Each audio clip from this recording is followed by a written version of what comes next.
So the first and second noble truths of the Buddha are about suffering. And the first establishes that suffering is a base state condition for all of us human beings. And then the second essentially says that the cause of all suffering is desire.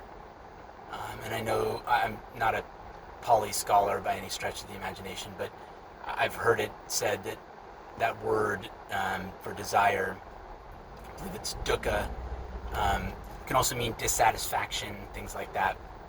And I know when I first heard these, and especially the second noble truth, that the cause of suffering is desire, part of me immediately kind of checked out. Because I was like, well, that's not realistic for me to not desire things.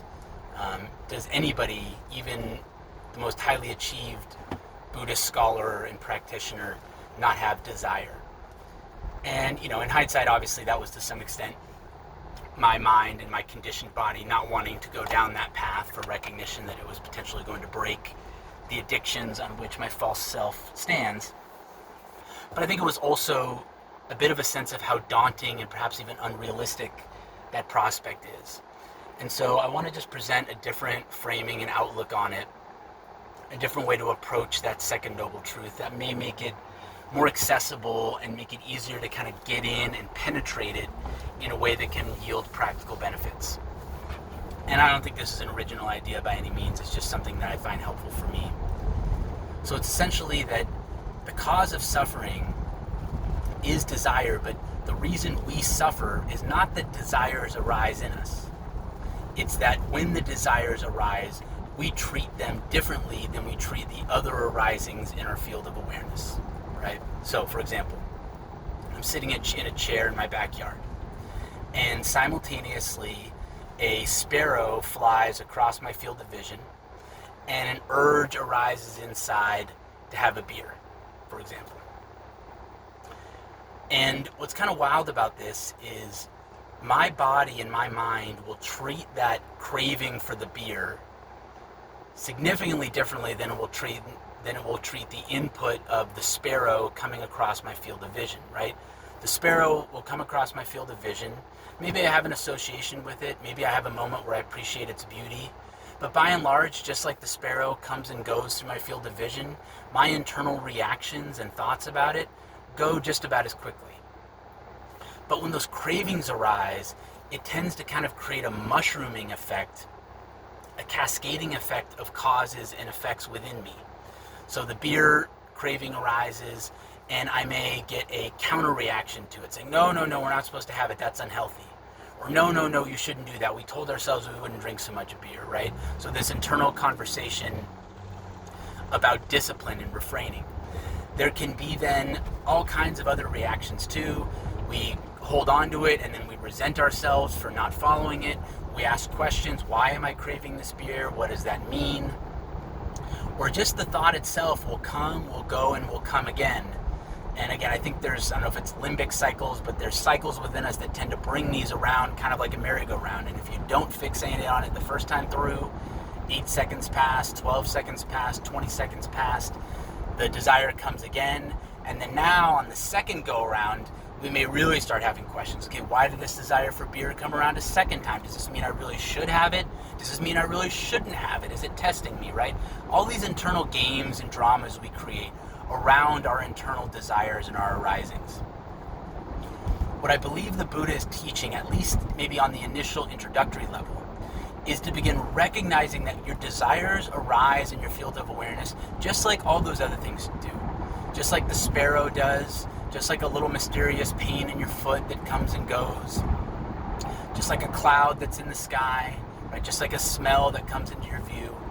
And the more we can treat our desires as arisings in that same field, right? No more or less special than all those other things that come and go, the less that we suffer and the more that we can be in the flow of creation and arisings.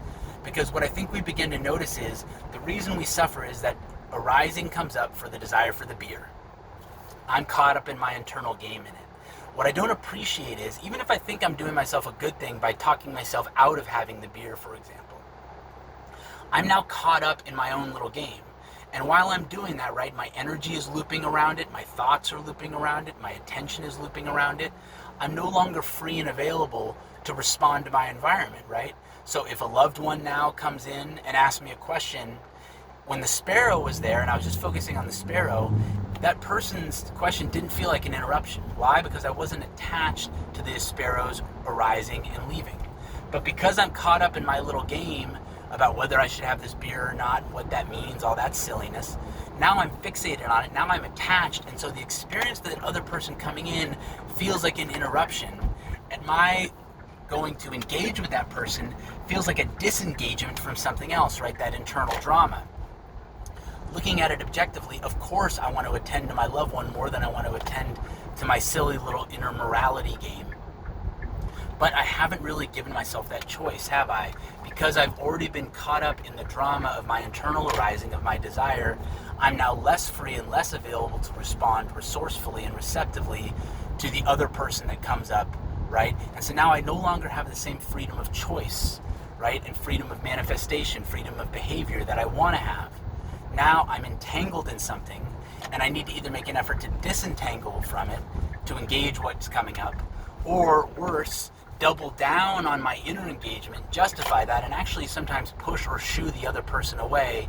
And then we get into all kinds of games of justifying that, pretending that's not what we did, etc. So I think the upshot of what I'm trying to say is, if you're feeling daunted or confused by the second noble truth that all suffering stems from desire, look at it instead as what causes suffering is treating our desires differently and more specially than all the other stuff that arises in our field of awareness. And where I think the practitioner gradually gets to is a point where those desires arising and going don't seem so different or so special, or so create so much obligation in us any differently than the other arisings do, right? Than seeing the stop sign, right? Smelling the flowers, hearing a bird chirp, right? Desire to exercise, right? Desire to not exercise. All these things is arising in the field of awareness. You can also almost picture like the Star Wars crawl, right? The beginning of the movie, it's going, all the letters, right? All the different desires and arisings, right, are in the same field. And the more we can get to that state, we can truly be in a flow state where the desires arise, we don't chase them. We don't chase after them, we don't chase them away. We don't swat at them, we don't grab at them. They come and they go just like the sparrow does, just like the sound does, just like the odor does.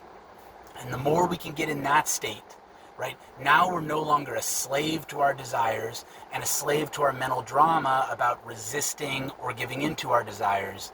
Instead, we're a free being in the world, right, experiencing the flow of wisdom, right, which is the flow of all arisings, allowing them to come and go, right? And now we have some peace, right? And we're not so obsessed with our own obsessions.